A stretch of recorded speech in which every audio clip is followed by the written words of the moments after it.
Ready. ওই ফকুনির বাচ্চারা, আমার জুতা ছিঁড়ছে কেটা? পরে আমি দেখবার আইছি। আমি তোর জুতা খেয়েছি।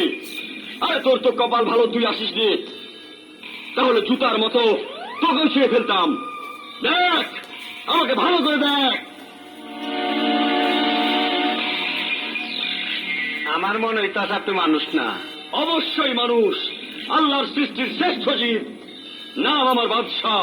আমার হোগা মারা শেষ। আপনার নাম যদি হয় বাদশাহ, তাহলে আমার নাম কি হওয়া উচিত? আপনার মতন ফকুনের পোলার নাম বাদশাহ বলেই তো দেশের আজ এই অবস্থা। এই দুনিয়াতে কবে আইছেন? ধরে নে, তুই যেদিন এসেছিস আমিও সেদিন এসেছি। এই এতদিন বাইচে আছে কেমনে? আমার মনে হয় অসুস্থ। জুম্মন, বাঁচা বড় হাত ওই উপরওয়ালার কাছে, তোর কাছে নয়। আপনি আমার নাম নিচে, বুক ফুলে আমার সামনে দাঁড়াইছে, চিল্লে চিল্লে কথা কইছে। ধরেন শালারে। ওনারে গাছের সাথে ঝুলান।